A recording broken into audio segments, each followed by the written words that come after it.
Good morning, everyone. Very warm welcome to all of you. Thanks for joining us this morning on the last day of Gobeshona to talk about what Sendai got to do with LLA. The LLA principles, as you might know, are the principles for locally led adaptation, and more than 70 organizations have signed on to these principles, which look at promoting and raising ambition on local adaptation in order to address the needs and the priorities of local communities who are most vulnerable to climate change. Many of us have also for many years been working on the Sendai framework on disaster risk reduction, and we really came to this field. I know that Huairou Commission came to the field of climate change from the arena of disaster recovery and reconstruction, and then DRR, which is disaster risk reduction. And we were actively engaged in the local implementation of the Huairou framework for action, as well as are now very much engaged in the Sendai framework, particularly looking at what it's going to take to accelerate the local implementation of the Sendai framework. And to us, I think it's always seemed a bit of a problem or a gap, because in the climate arena, we don't hear people talking very much about the Sendai framework. We know that this is the year that we start the midterm review of the Sendai framework to take stock of how far countries and other stakeholders have come in advancing disaster risk reduction and building resilience. And Gobeshona is also a forum in which we want to examine our commitment to the locally led adaptation principles and look at how do we make ourselves accountable to our commitments, how do we hold others accountable, how do we assess where we are in terms of implementing these principles that we have committed to.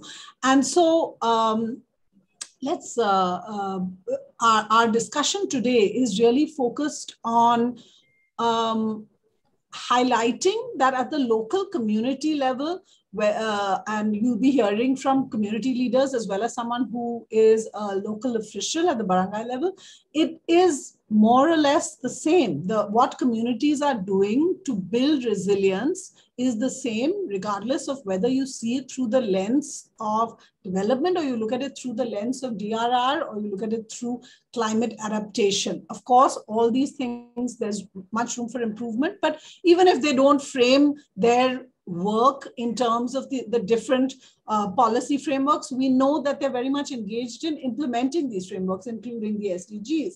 So the question then is, how can we benefit from having a more integrated perspective on community resilience, and what can institutions learn from what communities are doing and from this integrated holistic perspective, and how can we identify entry points and insights that will help us accelerate implementation of the Sendai framework and the resilience of communities, particularly who are vulnerable, as well as accelerate the implementation of the Paris Agreement while scaling up our ambition and addressing the priorities of the most vulnerable. So we have a terrific panel lined up here for you today. We have Grassroots representatives from Africa and from Asia, and we also have someone who works with grassroots organizations who's a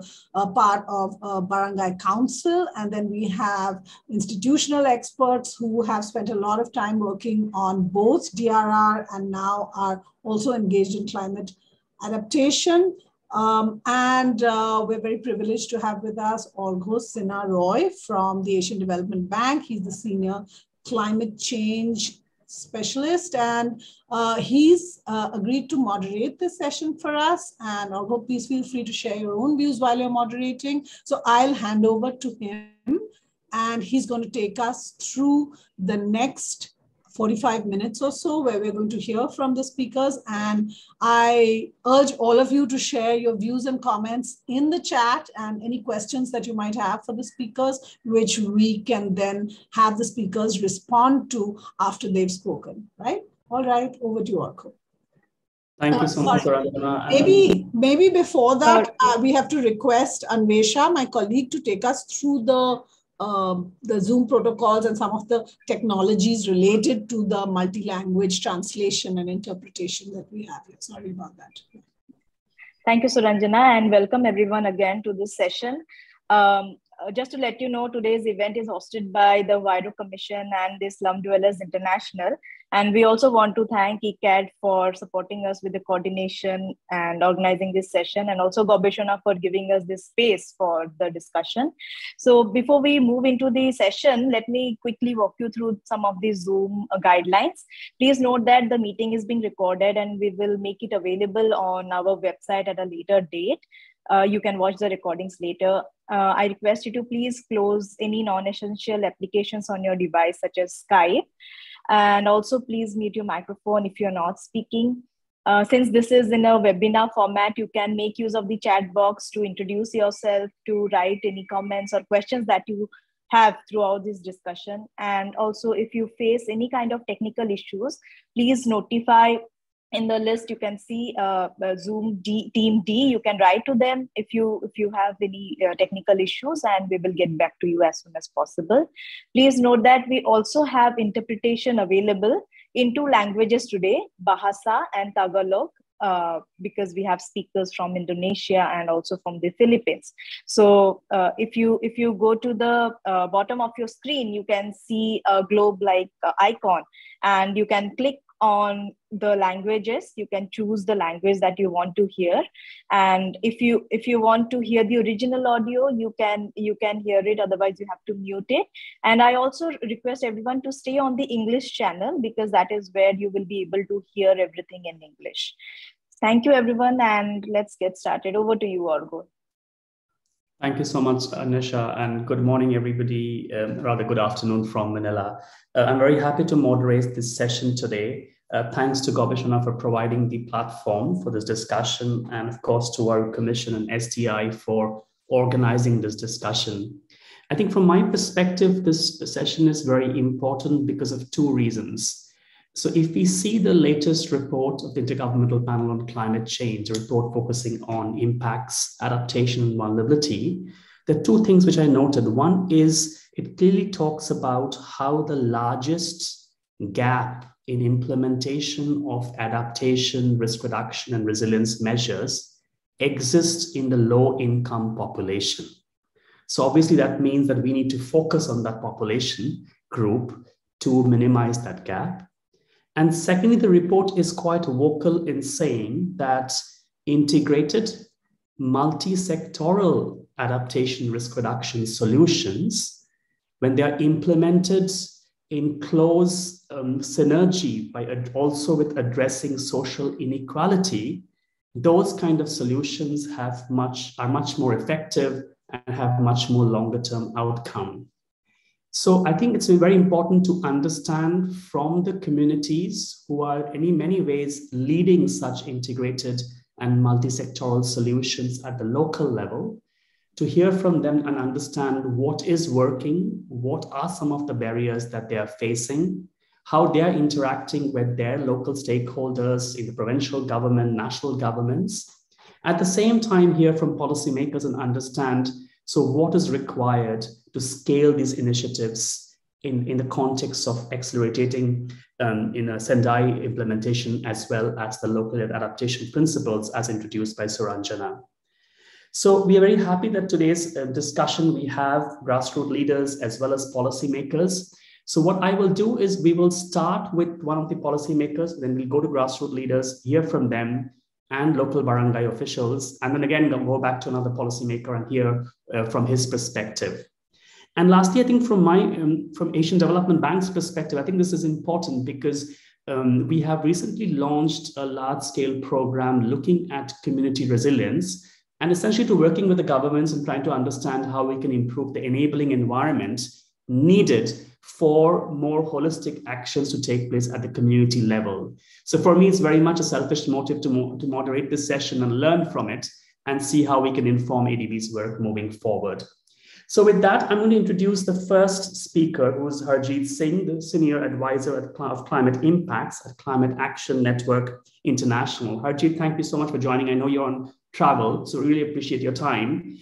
If we can directly dive into the discussion with you, and maybe start with one question that, considering your extensive experience of informing and influencing global policies, both on risk reduction as well as climate change adaptation, how do you think these two topics can be brought together in a manner that the implementation of these policies benefits the local people by providing the common policy architecture, directives, approaches, and resources? So really, how do we bring it together at the global level? Harjit, over to you, please. Thank you, Agya. Sorry, I'm at a restaurant, so there'll be a bit of background noise. I hope you can hear me properly. Yes, we can hear very clear. Thank you. Oh, excellent. Thank you very much for having me. Pleasure to join you all, my old friends and some new faces. So starting, before I talk about how we can bring them together, I think we need to understand the challenge first. The reality is, some of us, so to give a bit more of my background, I am working in the climate space, but I come from humanitarian and disaster risk reduction community. And that's what made me realize that, unless we tackle climate change, we'll not be able to deal with the disaster. And somehow our efforts on the disaster risk reduction side or resilience building were not being sufficient because of the increasing risks that climate change was posing. And we all are aware 90% of disasters that we are facing are weather related. And on top of it, when you have slow onset events, this is something that the whole world is not prepared to deal with yet.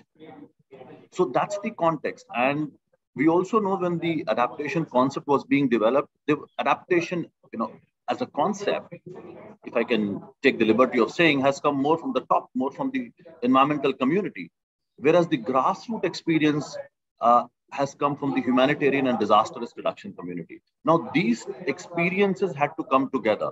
And adaptation does bring a lot of scientific rigor that DRR community was kind of missing, because we were relying much more on our past experiences, on conventional risks, and we were doing things on ground and influencing policies. Whereas adaptation brings a new set of science as well as inputs and new disciplines coming together. And even now, when we look at where things are, I think the silos continue to remain largely where they were. Yes, conceptually, we do find many tools that have been developed on how to bring these concepts together, particularly at the conceptual level, I would say, but not at the grassroots level, because this session is talking about locally led adaptation. I still see that divide, not only at the practitioners level, but also at the policy level. Of course, Kamal is here, so he can talk much more from the policy perspective, and there are other colleagues from other countries. But what we see, even in countries like Bangladesh, where we have seen disaster management bodies and environmental communities coming together, yet we face those challenges where we don't see all the extreme weather events and slow onset events as part of the same spectrum, when we know a lot of experience can be exchanged between the two communities, and between the experiences of dealing with extreme weather events and slow onset disasters. But that challenge remains. So I think that's the first bit that we have to recognize. Now, how we can actually overcome that. Agya, you were talking about the IPCC Working Group 2 report. One very important thing that we need to understand, this report has analyzed 127 risks. And that, to me, is something that we need to be considering in our approaches as well, how we put risk at the center. And at the very local level, we should forget about which community we belong to. And this is where it can become a starting point for us to look at what kind of conventional risks communities face, what are the new risks that science tells us, which we are currently facing, and in future that are going to be a lot more critical. For example, glacier melt, increasing pace of desertification, sea level rise, ocean acidification. some of these risks that I'm talking about, which DRR community does not refer to very often. And only recently, in fact, speaking of India, I was reading the National Disaster Management Policy published in 2019. It does talk about sea level rise. So I think at the conceptual level, as I said earlier, it's beginning to come together. But if you go to the grassroots level, I don't think we are really looking at it. So I see putting risk at the center really can help in bringing bringing down those silos around adaptation and disasters reduction, or even the new challenge of loss and damage, where we will need to rehabilitate communities if sea level is going to swallow their homes and increase salinity in the farms to a level where farming is not possible anymore. How do we look at the entire spectrum, in kind of one screen, and not divide them into silos and say, oh, this belongs to DRR and this belongs to adaptation. So, and this can only happen at the local level. And I'll say one more thing, Arya, before handing back to you.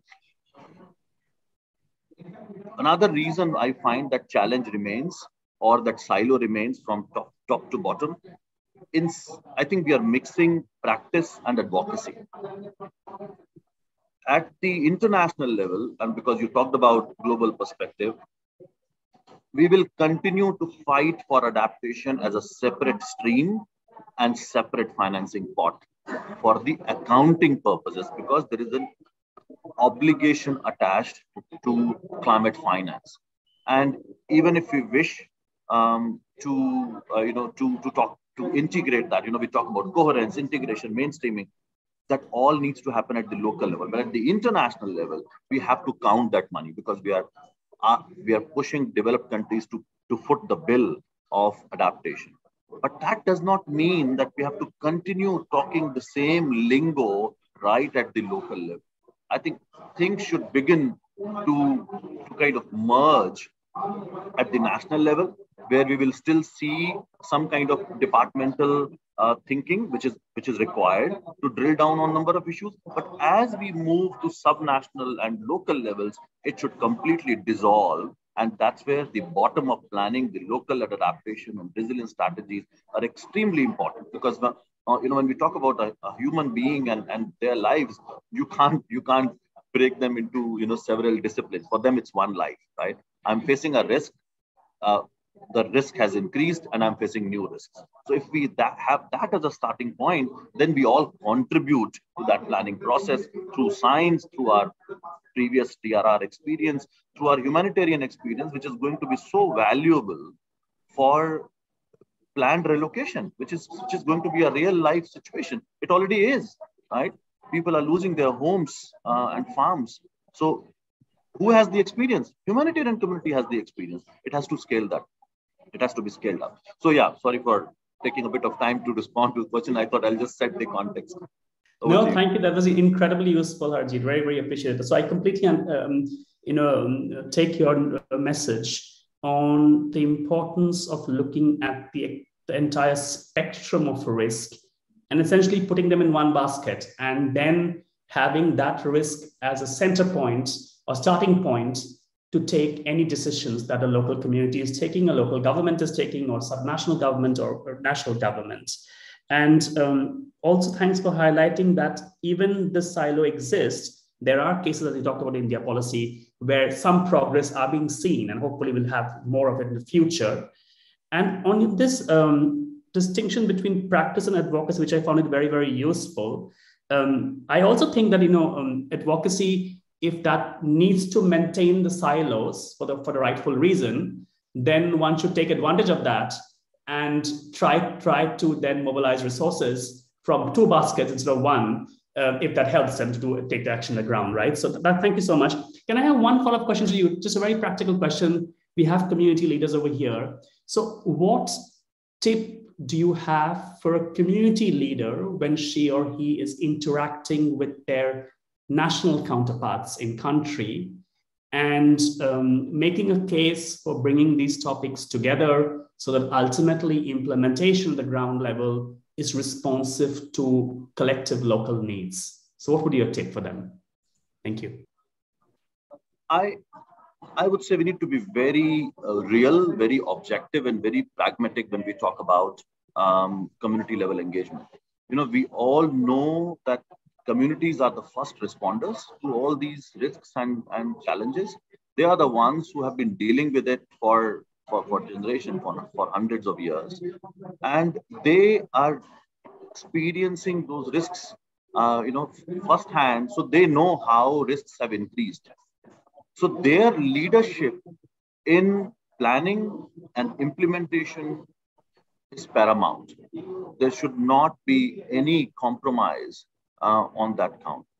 However, we also need to recognize that there are, I'll refer back to those new risks and challenges and the new signs that has not been sufficiently transferred and disseminated at the local level, which means leaders and community practitioners do not have access to that science, and that gap has to be bridged. So on one hand, we need to recognize their role, and community leaders must tell policymakers and scientists that we need that information. That does not mean that their traditional knowledge is not going to be useful. It is going to be useful, but may not be as useful as it used to be, because when we talk about the new challenges of ocean acidification, right, we don't have a history of dealing with it. We talk about sea level rise at a scale. We don't have a history of dealing with it. But their rights, their informed choices are going to be extremely important when we develop these solutions. So I think community leaders should definitely say, allow us to lead, but at the same time, tell us science in a very, very simple manner so that it's accessible to us. And of course, they need more resources to deal with the challenge, because the way disasters are increasing, the current level of resources is not going to be sufficient. And I would say we should also invest in new knowledge systems. When we talk about early warning system, we have seen only from disaster perspective, but now from the farming community, you need that information about weather every day in a very simple and accessible manner. So I think it's about looking at new science, but at the same time respecting traditional knowledge and respecting leadership of communities. Thank you, Harjit. I'm sure a lot of grassroots leaders are here today, and they're hearing that the fact of talking about their leadership role in planning and implementation is something the national governments need to recognize it. At the same time, recognize they need support for scientific information, for new knowledge and resources that will enable them to deliver those planning and implementation duties on the grounds. So thanks a lot, Harjit. That's been very, very useful. Maybe I thought it's a good time now, before we start hearing from grassroots leaders, to move over to Suranjana once. And Suranjana, you talked in the initial introductory discussion about this two, the Sendai framework and its priorities, and the local adaptation and its principles. Do you just want to give a little bit of explanation on how they converge or if they don't converge? So I prepared this one slide or which people can think of it as a work in progress, in which I was trying to link what communities are doing. If you look at that slide, you can see the kinds of things that communities are doing at the center, how they're linked to the priorities for action in the Sendai framework, where you can see that understanding risk is about risk mapping and analysis using community data to identify the most vulnerable households. And the LLA principles have the first principle is about having a robust understanding of risk. The second priority in Sendai focuses on risk governance. And similarly, you can see that the LLA principles talk about devolved decision-making, looking at structural inequalities, flexible programming, and iterative learning, and transparency and accountability, as well as collaboration.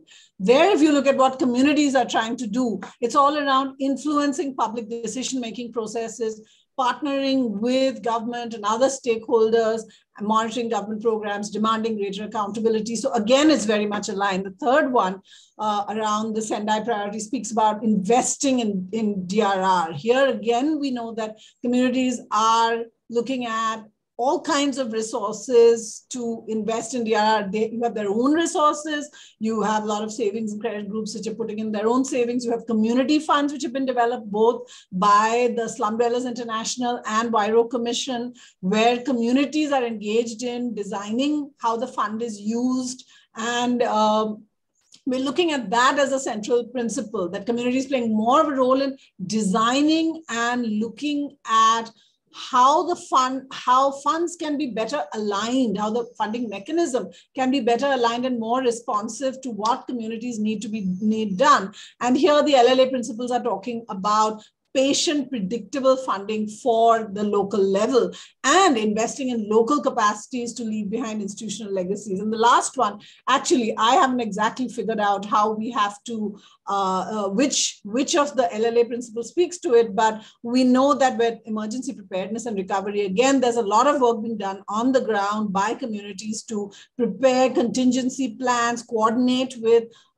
government institutions as well as NGOs, and basically play a more active role in shaping both the emergency response process, but also the recovery and reconstruction after disasters, to make sure that the longer term development processes and recovery and reconstruction are actually building back better institutions that are more, and as both from a structural and non-structural point of view, are more responsive to the needs of local communities. So this is just a sort of a work in progress that we're still thinking through, and I'm not sure we're fully on the right track with everything, but just to give people an idea that we're focused on community initiatives and community resilience, but we can see that there's a lot of alignment between the locally led adaptation principles and the local implementation of the Sendai framework. Thanks, Orko. Thanks, Suranjan. I think there's a great framework as a starting point for our discussion. And I can already see various things that Harjit talked earlier, which can be easily mapped in this framework and in the central column where to show where communities are taking leadership, but also where communities need additional support from the higher levels of government. So let's keep this framework in mind, and then we can revisit again at the end of the session. I'll move to our next speaker, which is Violet, she would say. Violet is the founder and director of the Shibuya Community Health Worker from Kenya, and she's also chair of Huairou Commission's Governing Council. Thank you, Violet, for joining us from Kenya. We really appreciate it. Really want to hear from you about some of your experiences in looking at concrete solutions on reducing vulnerability and disaster risk and adaptation, and some of your lessons on how or what kind of support you guys have been able to mobilize from your higher levels of government in Kenya. So over to you, Violet, please. Yes, my good morning. I hope I cannot go with that because I know we are in different zones. So my name is Violet. As you said, I'm the founder of Shibuya Community Health Workers, which is based in the western region of Kenya. Shibuya Community Health Workers began as an organization that was working on health activities in the community from the time of HIV/AIDS. So food security and nutrition are at the center of our work.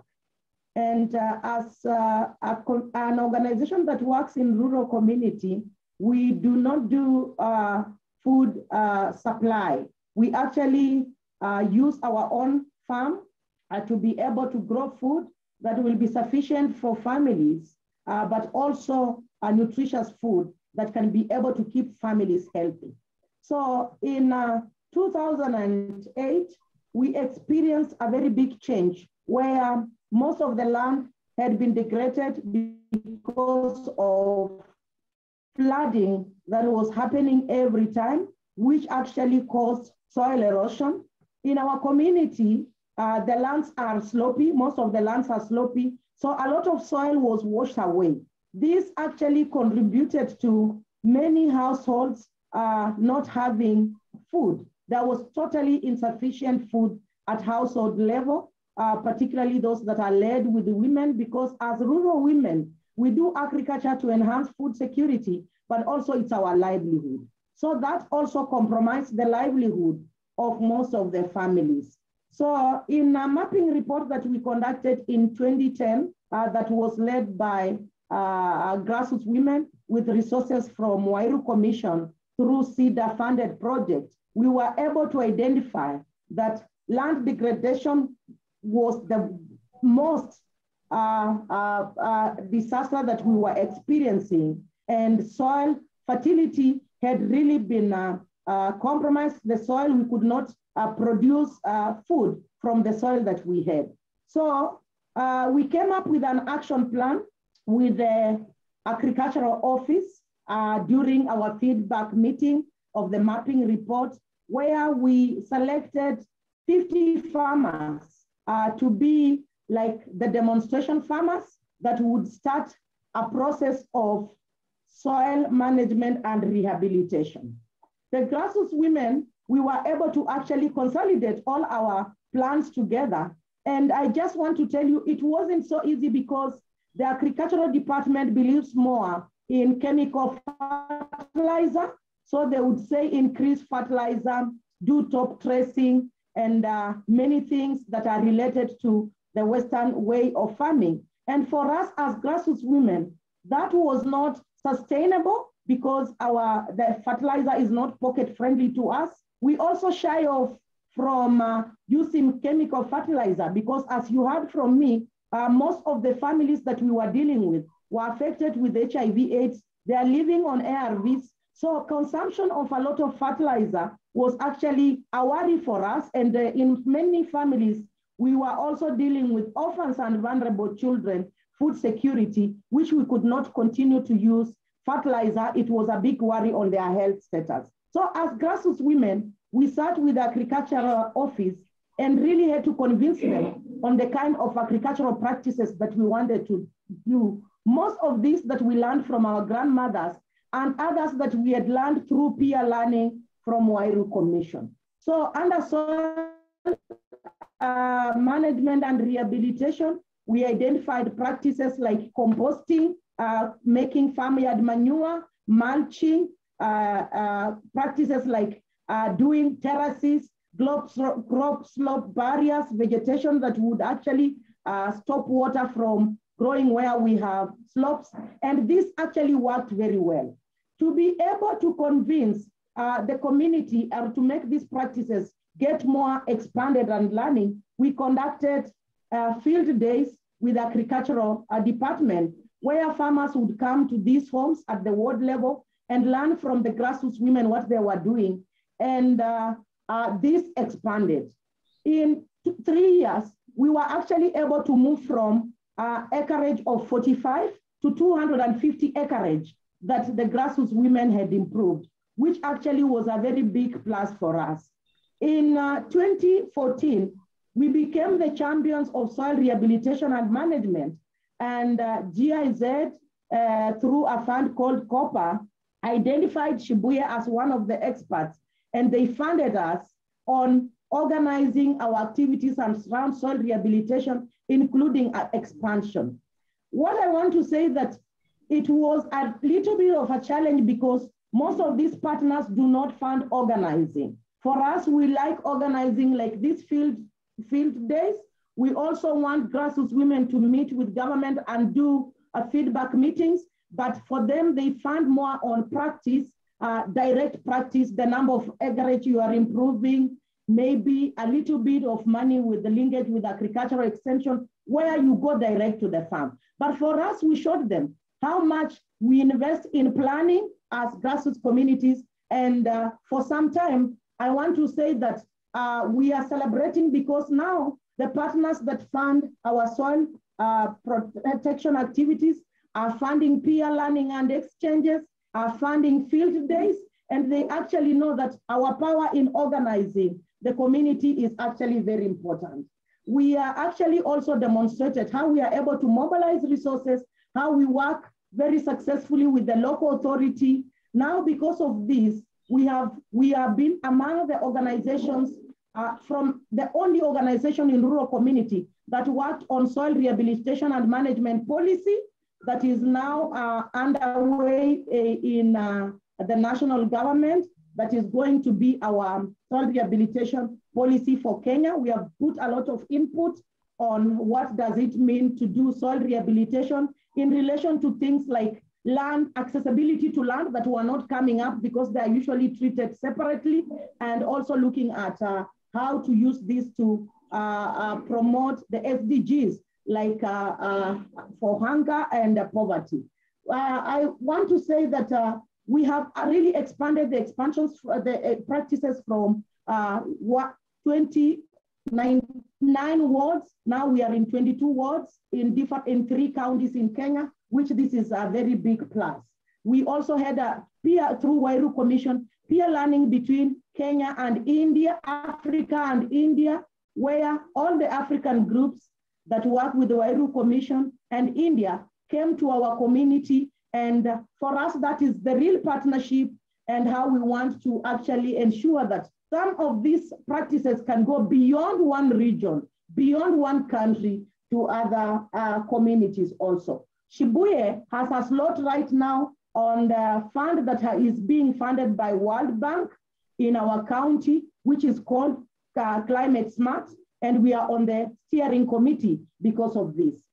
So just in a summary, I actually want to say that it is very important for us to recognize the contribution of grassroots women. They are realistic, they are actually based on the real experiences, and investing in these practices, investing in partnership, and more so in organizing, so that when we are sharing resources, we don't actually make grassroots women have restricted funding and sit with the community.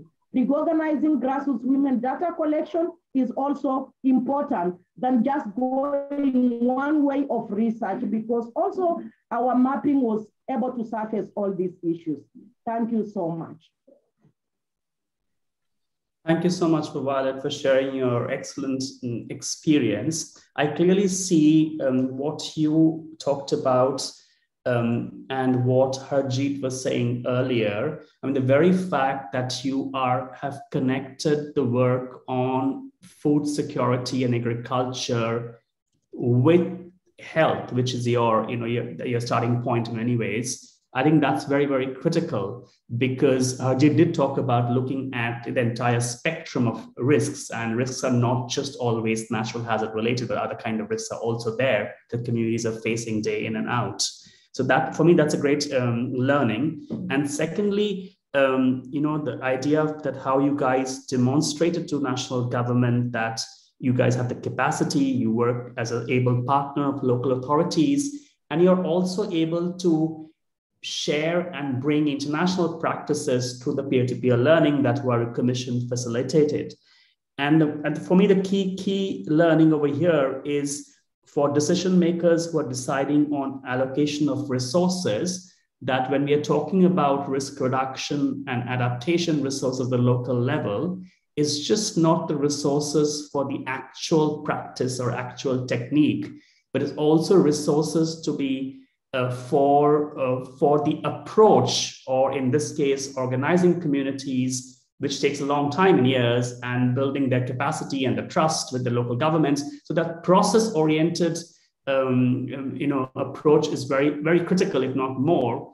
And we need to have sufficient resources allocated in a manner that can be flexibly used. And I think that's also one of the principles of local adaptation. So thank you so much, Violet, once again. We'll get back to in the open panels at the end of the session. I'll move to our next speaker, who is Ibu Muriani from Yakum Emergency Unit in Indonesia. Thank you, Ibu, for joining us. We really want to hear from you about your experience of working at the local level, also working in terms of your local governments, and how your work is trying to leverage or influence what local government in Indonesia is doing through the Village Development Fund and other processes. So over to you, Ibu. Thank you. Ya, terima kasih. Perkenalkanlah, saya Muriani, Ketua Kelompok Wantrabat Wanita Terampil dan Hebat Pedak Baru Yogyakarta, Indonesia. Saya tinggal di bantaran Sungai Gajah Wong yang rentan terhadap ancaman banjir apabila musim penghujan tiba. Apabila terjadi banjir, kami dan masyarakat mengungsi ke daerah yang lebih tinggi karena wilayah kami masuk ke dalam dataran yang rendah. Hal tersebut mempengaruhi aktivitas kami sehari-hari. Pekerjaan kami menjadi terganggu dan pemasukan berkurang. Selain merugikan secara ekonomi, secara kesehatan, mental, dan fisik juga terganggu karena lingkungan yang kotor dan tidak sehat. Banjir juga merusak harta benda dan perabotan mereka, dan kadang anaknya hingga bolos sekolah. Dengan menggunakan pemetaan risiko, kami menginisiasi untuk membuat jalur evakuasi yang paling mudah dan aman dilewati masyarakat, termasuk kelompok rentan dan titik kumpul untuk menyelamatkan diri. Kami juga membunyikan kentongan terbuat dari kayu bambu apabila debit air sudah mulai meninggi. Beberapa tahun lalu, kami sering mengalami banjir. Kemudian di kelompok perempuan kami mulai mengatur arisan di tanggul. Karena keterbatasan dana untuk membangun tanggul permanen, kami memulainya dengan tanggul sederhana. Setiap anggota wajib mengumpulkan 1 karung pasir setiap bulan dan menggunakannya sebagai penahan atau tanggul di sepanjang bantaran sungai. Untuk mengurangi dampak bencana, kami berupaya menyiapkan lumbung pangan, mengelola kebun sayur dan kolam ikan, serta pertanian lainnya. Masalah kebersihan dan kesehatan menjadi perhatian utama. Itulah mengapa kami mendirikan bank sampah yang dapat membantu kami mengelola sampah. Selain lingkungan yang bersih, ini juga merupakan alternatif pemasukan. Kami belajar bahwa informasi yang akurat mengenai potensi banjir bisa didapatkan dari masyarakat yang tinggal di sekitar Sungai Gajah Wong.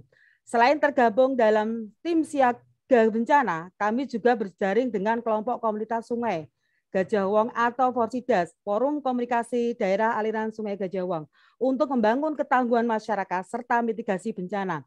Dalam forum ini ada banyak kegiatan, misalnya pelatihan dan giat bersama. Dengan adanya kelompok perempuan, kami bekerja bersama masyarakat dan pemerintah setempat untuk memberikan bantuan secara tunai kepada masyarakat yang terdampak banjir.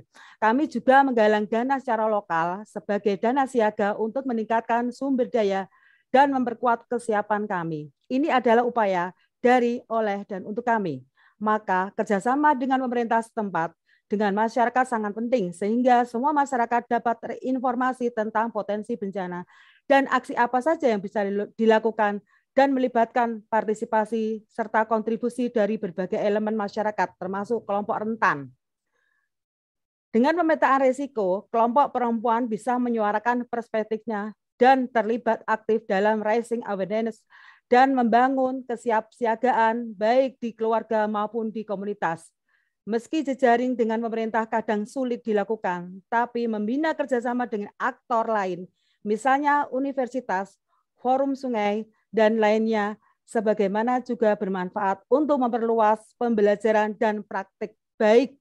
Jadi advokasi ke pemerintah juga bisa semakin kuat karena dilakukan secara bersama-sama.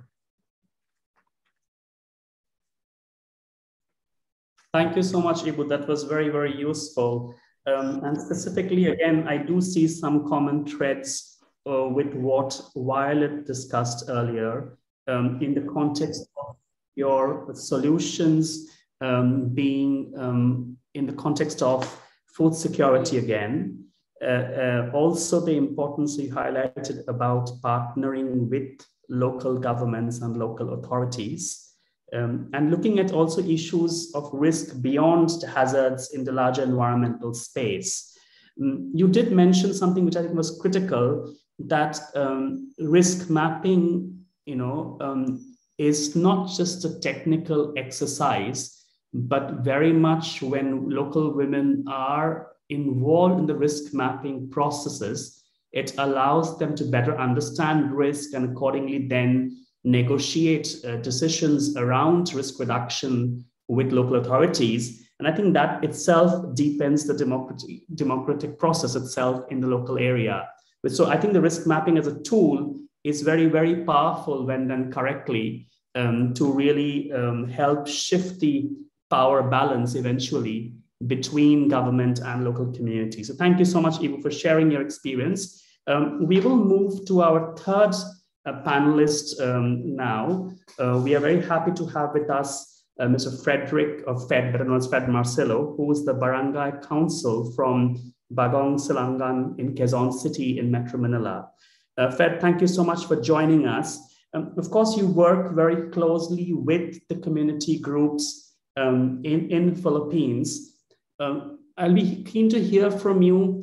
What are some of the challenges you face, or maybe solutions you have found to convince your higher level of authorities in the Philippines to take up and scale up local level interventions that grassroots communities are implementing on the ground? So how do you convince your bosses up to take this forward? He's on mute. Fed, you're on mute, I think, and we can't see you. Hello, sorry, Saranjana. I'm so sorry because my internet connection is a bit problematic. Okay, if you feel it's bad, you can turn off your video if your internet is weak. But okay. Can you hear me, Saranjana? Yes. Okay. Yes. Our investment is focused primarily on good governance, and that is why people are empowered, and they were able to participate in our spaces like the Barangay Disaster Risk Reduction Management Council. So they were able to, I believe in my I have there my presentation. I have sent it to you. You can see there that there is a risk mapping. Prior to being elected as a government official, I have learned in Dampa and with the help of Huairou as well that risk mapping is not just a tool, but it is also a strategy in addressing the lapse in disaster preparedness. So we have to be prepared. As you can see there in our map, that is the map of Barangay Bagong Silangan, and that was taken after the Typhoon Ketsana. So as you can see, almost 40% of our land area, if there is a worst case scenario like Typhoon Ulysses, which happened in 2020, what do you call this? You can see the red areas there. Those are the areas affected if it's a worst case scenario. And going back to the question of ARGA, how are we able to convince our higher government officials like Mayor Joy Belmonte of Quezon City? We were able to demonstrate with the help of women leaders that we organized. I believe organizing is also a very important strategy. So if women are organized, they were all capacitated. They can articulate what they need, especially in a disaster risk reduction. As you can see in that photo, those are the scenarios in 2020. So while we are fighting for COVID-19, as you can see, we're also fighting for the disasters caused by climate change. As you can see, the floods are actually near the second floor of the house of the residential area in our community. So again, focusing on community organizing and us in the local government side, we have to implement, or we have to demonstrate the good governance, the aspect of good governance, which is on the basis of implementing participation, making spaces available to civil society organization or community-based organization, and also transparency. In our committee, in my committee in disaster risk reduction, we open the spaces for them wherein they can share to us what are the things that they are needed. So as you can see, these life vests or the life vests that we purchased, those are from the plans of the community. And this is what happened during, on that slide, those are what had happened during after Typhoon Ulysses. Their farms were affected. And with the help of our city officials, we were able to encourage them to support our local, our grassroots leaders, especially most of them are women. So to invest in their capacity development, and at the same time to invest in the urban gardening project or urban farming project of Mayor Joy Belmonte. And as you can see, these actually, can you show the next slide? Sorry. Okay. Those are the risk mapping activities that we are doing. These are actually very recent. Actually, we're doing that every year because because the profile of Barangay Bagong Silangan in our community, it's very large. The population is dense. So every year we have to make a profiling on how many are PWDs, how many are pregnant women. So they can, so these women leaders are actually aware of the situation, and they're informed on where the evacuation areas and what are they going to do in the evacuation site. So basically, we delegate the task to them, and by doing so, not just delegating it, but also empowering them in understanding this. I also said this a while ago, and I also heard it earlier from Saranjana, that there is an accountability. So participation, transparency, and accountability. So in accountability, in Filipino, it's pananagutan. So so we open those spaces, and we allow ourselves to be monitored by these community-based organizations.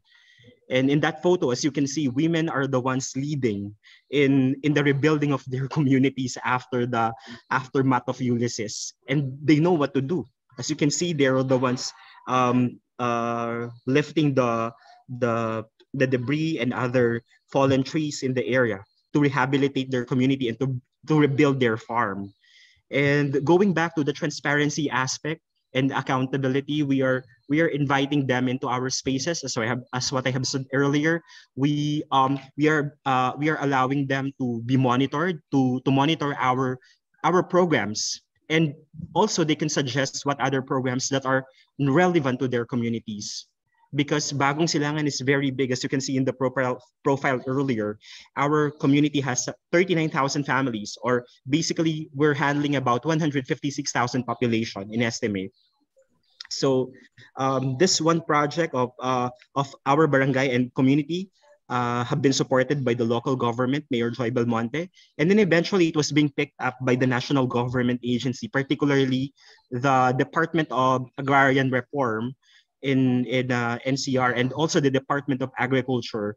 And here, grassroots women are the ones we're being trained to what do you call this, to diversify the crops. Especially they can plant disaster or drought resilient crops like kamote and other plants that they can plant during summer or drought, or if we're experiencing drought. And then also, because we're experiencing flooding also, there are also flood resilient plants like corn being planted in that area, so that even if they're affected, they can easily get back better, or get back into their normal situation after the disaster. Because after Ulysses in 2020, last year in 2021, we're also affected by habagat or monsoon rains.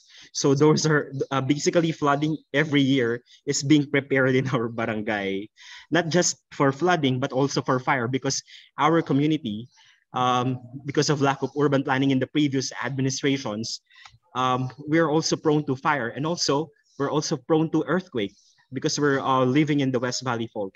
There in that picture, you can see the plants or the vegetables being planted in our area. So, okay, these are the challenges or the recommendations that we, based on our experience, I consulted our grassroots women leader in the community. So they said that there should be an easy access to risk financing, assistance in cooperative development, training on alternative crop production and utilization of fertilizer, and deepening understanding on the climate adaptation and disaster risk reduction. So sorry for that. Okay. Thank you so much, Fred. That was incredibly useful. And again, once again, highlighting some very, very key important insights. I mean, you talked about, from a risk perspective that Harjit started, you brought in the discussion about the current pandemic, of course, but also issues around fire and earthquake, which most communities are facing in the Philippines. I think you had a very powerful message where you talked about how local governments can create an inclusive space for women and give them certain authority to help in local government's work, in this case, monitor progress of implementation of programs. But that shouldn't be just as a delegation of work, but actually it's an empowerment, because you are including local communities in informing and influencing local government's decisions. That was very, very strong. And of course, the importance of organization or organized communities, again, once again, you highlighted. I also wonder, I did hear in all the three case studies a very important link from point of view from food security, agriculture, livelihoods. So I think that's also a common thing which I'm seeing in most of the cases over here. So with that, let me pass on to our final speaker, Kamal Kishore. We're very happy to have you with Kamal, who is a member secretary of the National Disaster Management Authority of India. And Kamal has a huge experience in both disaster reduction and climate change adaptation at various levels, including at the global level. So Kamal, a couple of questions for you. Maybe if we start with the first one. Just hearing the three case studies where, of course, we saw in each cases, the local communities have been partnering with local authorities, whether it's the agricultural extension officers or the Met office or the DRR office or the health department. So that is very, very important. So, and if you go back what Harjit was saying about looking at a risk all in a comprehensive manner, all kind of risks together. So how do you think at the local level, this convergence should happen to ensure that local government is in a better position to provide, to be more responsive to local needs of the local communities? How do we make the convergence happen at local level, essentially? Over to you, Kamal. Thanks, Argyo. I think it's a difficult challenge how different types of support from the state, from the instruments of the state through different programs and projects converge at the community level. And I think there are three things that I would say. The first thing is that the kind of investment we've made in national and subnational institutions, the same kind of investment needs to happen at the local level institution as well. Our local governments are closer to reality, but they are under-resourced, both in terms of capacities as well as funding. So I think how do we have planning capacity, coordination capacity, conceptualizing capacity, implementation capacity at the level of the government. The second thing is that, the feedback loop from the ground to up really needs to be much stronger than it is right now in most countries. And it is a very challenging thing to accomplish because, especially when you are dealing with manifestations of extreme risk, there is expectation from the government to be decisive, creating a perception that you're decisive versus, having a more adaptive approach are somewhat there is a tension between the two, at least in terms of public perception. And I don't know how that can really be resolved. So I think that is really, I almost would like to say that we need to create some sort of a social demand for adaptive governance. When governments change their decisions or modify their decisions, there should be greater appreciation for that. That should be seen not as a reflection of not knowing their mind, but it should be seen as a reflection of responding to feedback from the ground. So that is the second point. My third point is that while we talk a lot about how things converge at a particular community or a particular geographical unit at the local level, we perhaps do not talk enough about how these things connect horizontally. So, we talk about leadership of communities, leadership of community groups, women. All of that is extremely important. But who plays the coordination role between one community and the other? In the current risk scenario globally, everybody lives downstream. So what's happening in one community or the actions taken in one community or not taken in one community will have implications for the others. So even the sort of legislative instruments that we have, they talk about levels.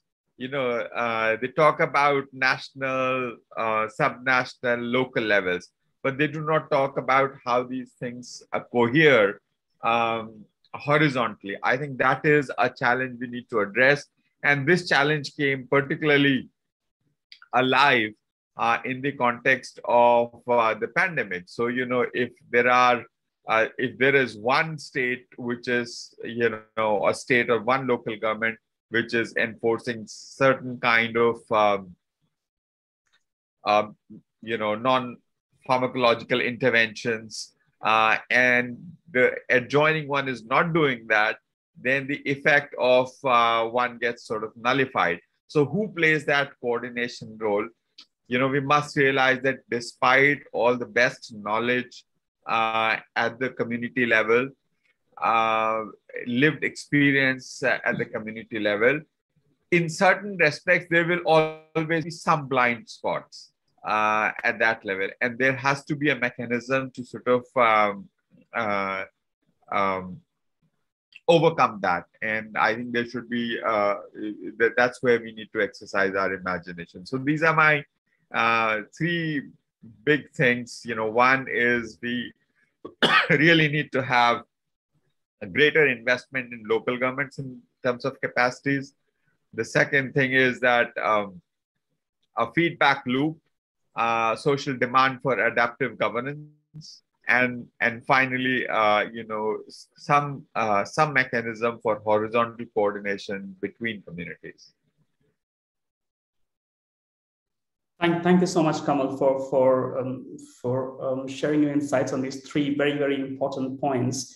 And I completely agree. And I think it's, you talked about the last one, horizontal coordination. I think that's also becoming very, very critical because this whole risk issue is also so systemic in nature, right? So it's not just about the blind spot, but also potentially the trade-offs, because sometimes you gain from something from the measures you undertake. Recognizing the others might suffer, but that doesn't, because it's your interest to ensure your livelihoods or assets are protected. So I think this becomes very complicated, and you're absolutely right on who really coordinates to ensure that cohesion at the horizontal level is critical. So with that, let me open it up now for discussion. I know a lot of questions were there, but colleagues, please feel free to come in and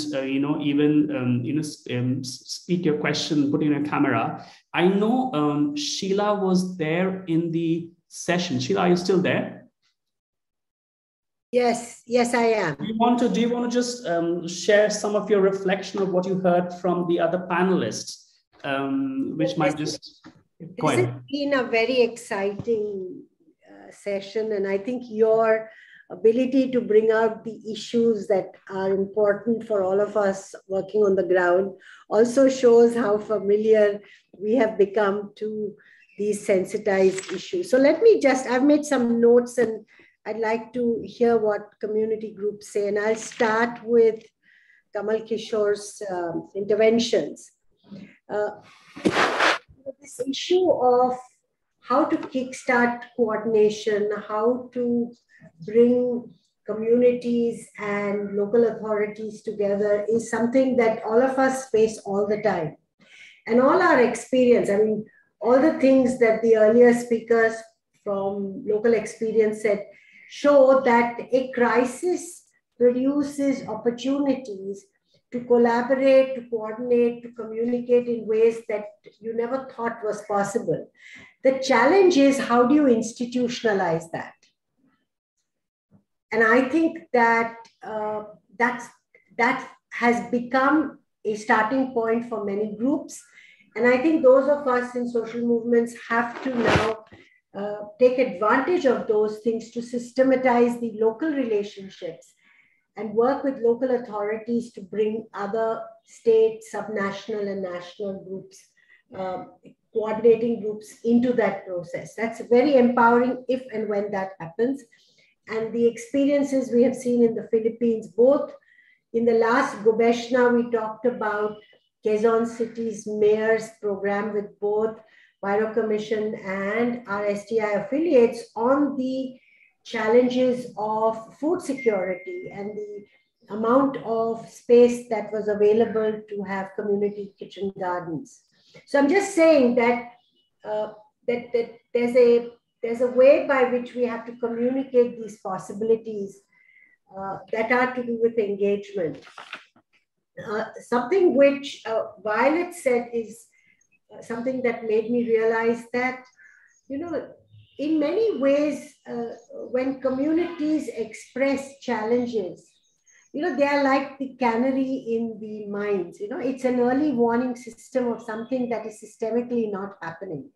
So Huairou Commission's work on home care, which Violet's group started, and the increasing recognition of the non-monetization of that and the impact that has on systems related to disasters and care and other things, comes much later. And another interesting example that somebody else said about IPCC is that all of us have been talking about displacement due to bad land laws, displacement due to large mitigation projects, displacement related to sea level rise and other things. Till this IPCC report, displacement was not seen as a very important issue to be addressed in all aspects, not only of climate change, but also of development. And for all of us who are working on the ground, this has become a very, very important issue that has very little governance and financial and organizational investments, both at local and global levels. They are again treated as another disaster, evictions, or displacement. So I feel we need to bring that into our discussions. And the other thing which Harjit said about science, I think that grassroots groups require to make demands on scientists to produce not only scientific knowledge that underpins the choices that we have to make, but also in producing solutions that are in the public domain for all of us to appropriate. Because in other discussions in the Gobeshona and other group meetings and everything, we realized that a lot of research has been financed in the private domain and is patented and not available in the public domain for communities and people. So how do we balance this? Because we can't wish away the privatization of research, but are we going to wait for another 10, 15 years to look at the kind of balance that we require for publicly accessible solutions that are affordable for the expanding number of really poor and vulnerable communities worldwide? Because we are not linking the larger impoverishment that's going on globally and the expansion of vulnerable groups and their lack of access to solutions. And social movements can't keep managing that by and of themselves. So somewhere in this conversation in which we've had this opportunity to bring global institutions with local realities, we have to factor these kinds of things inside and look at what we can do. And finally, the proposition I make here is that in yesterday's conversation, which again was hosted by SDI and the Huairou Commission, there was a very clear distinction. I think Celine is here and she made that, between survival strategies and resilience strategies. Poor people's ability to survive is often celebrated and then ignored. But the production of resilient solutions that improve people's quality of life, that reduce mobility, that reduce risks, that hold institutional, local and global arrangements to be accountable for their loss. So whether you put it in these different silos of loss and damage and resilience and adaptation and mitigation, ultimately, they all, like you started off saying, they all coalesce in human beings who are vulnerable. And so how in our language, in our strategies, in our discussion, we become more comfortable in breaching these silos. I want to feel comfortable talking about large mitigation projects and what they're doing to poor communities. I want to be able to talk about the challenges of plastic and what they are doing to ocean life, to poor people's life, to our food chains. So we are finding that everything is like a khichdi, it's like a mixture when it comes to poor people. And we need the intellectual stamina to do all that. So I'm really excited at this conversation. And I think that both Huairou Commission and SDI need to maintain these amazing linkages that we have with people in different levels of governance and intellectual thought and networks to keep creating these linkages to be more robust. And by bringing community leaders into these global conversations, both Huairou Commission, and we know that it changes the manner in which global organizations talk about local vulnerability. When there is a representative in the room that you can look into the face of and say, yes, we recognize your presence and we hold the things that are important for you as part of our agenda. Otherwise, it gets forgotten in these larger macro discussions. So I'll stop there. Thank you so much, Sheila. It was very, very useful. Any other comments, suggestions, or any specific comments to the panelists or any observations? Please feel free to comment. It's supposed to be a discussion. So I have my hand up. Can I come in? Yes, please, Celine, go ahead. Yes, I'm Celine D'Cruz. I'm presently a visiting researcher with ICCCAD, but I'm also a founder member of Slum International and Spark in India. So my comment is more to the instigation from Harjit Singh, which was for me very, very insightful because, so much gets lost in words and translation. And you're looking at DRR from the local perspective and looking at adaptation coming from the climate valas from the top and how you bring these two worlds together. As a practitioner, when I hear these conversations, I'm all the time trying to translate this to community leaders, mostly women, and how does one talk about all of this to them, right? And from my own experience of working with many communities in the Philippines and in other places, what you see is communities find it very easy when you break this whole learning into like compartments, because learning happens on the ground very differently from all the conversations we have. So they really like it when you say, these are the strategies before a crisis, these are the strategies during the crisis, and these are the strategies post-crisis. And that's how you simplify all these complicated conversations. And I'm wondering whether it's possible for this community to bring that element of science along with this practice of looking at, can we create tools within these three categories that makes it easier for local actors and communities to institutionalize what they're already doing? So Philippines communities, and we call, for example, earthquake communities. From a phase of going through, hell of dealing from one typhoon to the other, now they brought land on the mountaintop. So when they know there's a sign saying that there is some typhoon, they have a second house on the mountain and they continue to do their income generation down in the valley when the flood stops. The whole crisis was staying in a transit camp in a municipal school, which traumatized the young girls because they were exposed and feeling very vulnerable in that context. And each and every day when the school started, they had to leave the school. And at the end of the day, they had to go into the school. So this is no fun for any family when you've lost your land, you're dying to go back to your land, and then you're in a transit accommodation that makes you very insecure. So Harjit Singh, going back to you, I think, can we break this into learning material and break this into, look at local practices and put these into these categories of before, during, and after a crisis? How do communities deal with it? Because then you get the short-term, medium-term, and long-term perspective. Thank you. Thank you so much, Celine. I know Harjit had to leave because he was in travel, but Kamal, do you want to come in and do you want to respond anything on what kind of tools can be provided at the local level to overcome these?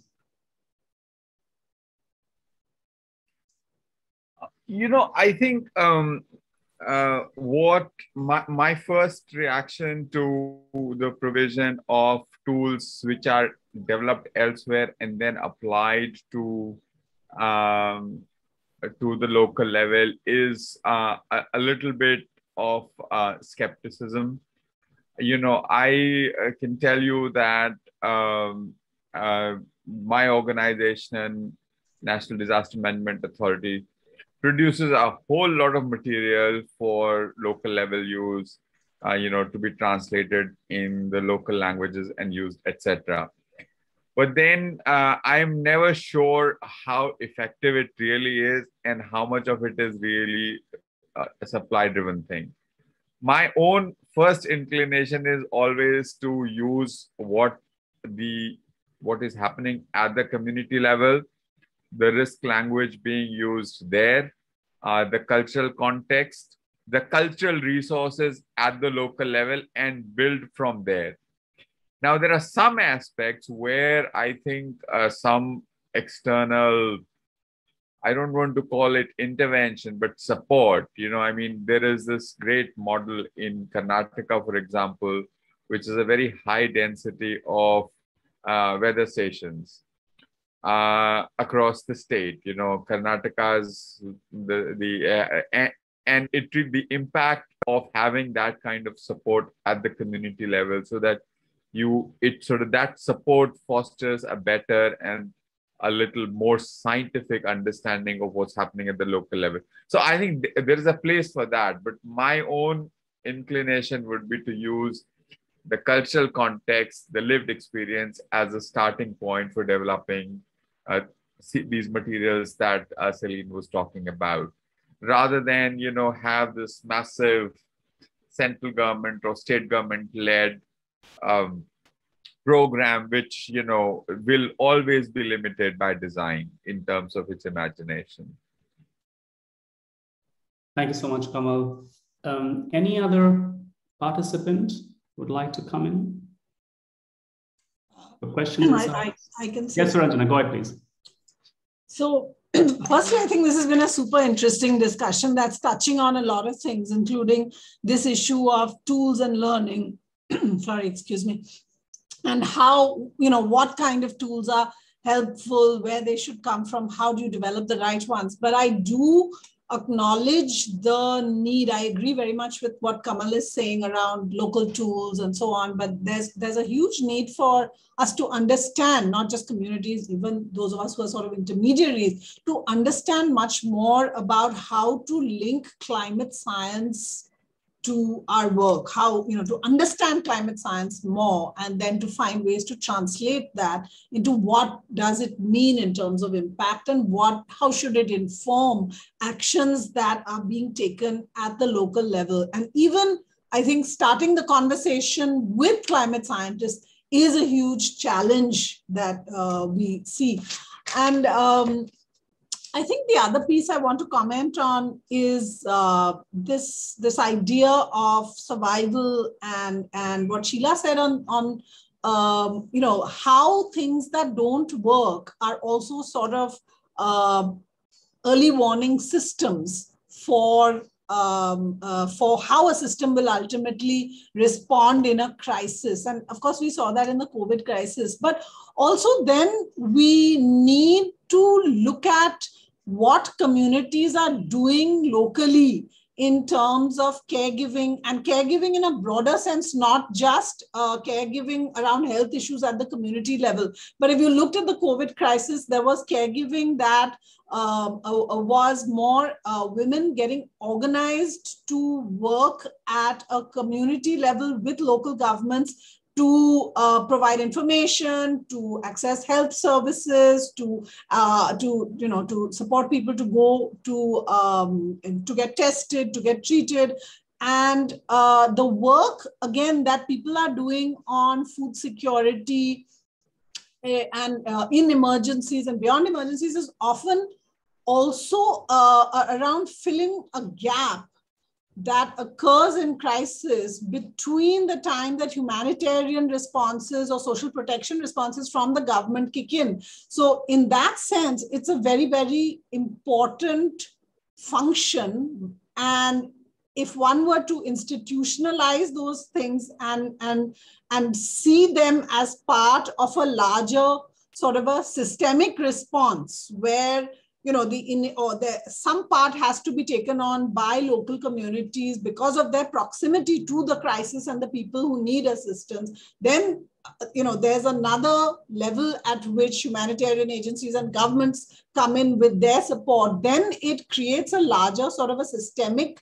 response strategy, which, even though some aspects may be considered survival or coping, are actually being sort of integrated to create a larger strategy that supports and prepares people for what to do in a crisis. So let me stop there. Thanks. Thank you, Suranjana. Any other questions, suggestions? We're running out of time.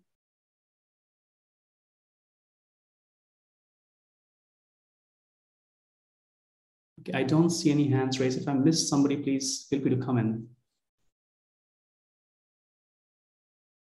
Okay, if not, I will not say I'm trying to summarize because I think that's impossible to do, but I'll just share a few thoughts which I found it very useful.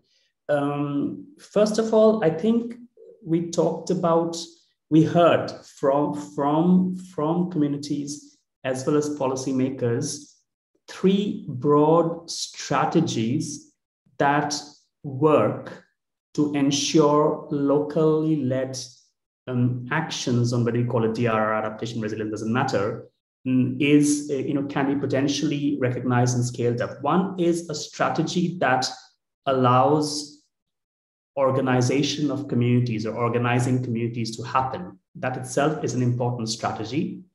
Secondly, risk mapping is an important strategy, provided risk mapping is able to bring in the scientific knowledge, which we heard a lot, that's important, and the cultural and local issues that Kamal highlighted together, and provides a space for the local communities and women to lead the risk mapping exercise and use it as a tool to negotiate their needs with the local authorities, and in the process, and deepen democratic processes essentially.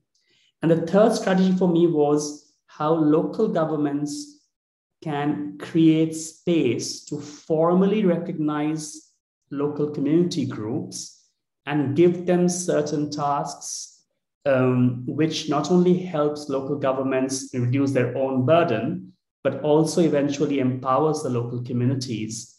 And this also, as Suranjana talked about, such tasks could help filling the in-between gap when a formal response happens in a post-crisis situation. So I think these 3 strategies of organizing communities, risk mapping, and creating space is very important. We also heard about 3 key actions to improve the enabling environment or governance, let's say. The importance of strengthening, enabling partnerships between local communities and local governments and local stakeholders is a key thing to improve governance. We heard from Kamal about the importance of strengthening the feedback loop of the lessons or the experiences of the communities feeding back into higher levels of policy making, which allows the policymaking to be more adaptive. And I think that's very, very important in the context of where risk is changing so fast and will be evolving continuously. And the third action around governance is on the issue of, again, Kamal highlighted about the issue of institutionalizing horizontal coordination and have some kind of institutional mechanism to do that. The third bunch of things what I heard is around investment ideas. And over here again, if I just have to forcibly talk about 3 ideas, one is importance of investing in processes and not just investing in the technical solution or the actual activity on the ground, which is of course important, but investing in processes becomes very, very important. Second is the importance of investing not only in communities, but investing in the local governments itself, because at the end of the day, that's where resources should lie, so that local communities can get support from them. And the third important point is investing in solutions which are perhaps more, has a multiple benefits, let's put it like that. Because all the examples talked about solutions on food security, which has impacts on health. We talked about solutions around, so I think this multiple solutions around multiple benefits is important at a local level, because we just don't have the time or the resources to deal with solutions one by one for every single problem. So for me, these three, let's say, basket of interventions, one around strategies, focusing on organizing, risk mapping, and creating space. 3 actions for governance, looking at partnerships, feedback loop, and institutionalization of horizontal coordination. And 3 types of investment ideas around investing in local governments, investing in processes, and investing in solutions that provide multiple benefits beyond just purely risk reduction or adaptation. So that was something that I took back. I think it's very, very useful for me. So once again, first of all, thank you. And I would like to thank the community leaders for allowing us to participate in your discussion and learn from all of you guys. It was very, very useful. And thanks to Huairou Commission and SDI for organizing this session. And of course, for Gobeshona colleagues for providing the platform. I think in the future, we could have a dedicated discussion where we bring the climate scientists and the community groups together for an hour discussion and see what comes out of it. And if everybody speaks the same language or starts speaking the other person's language, that'd be great to see. So with that, I'm going to end the session. And once again, thank you everybody for joining, and have a great day and weekend ahead. Thank you.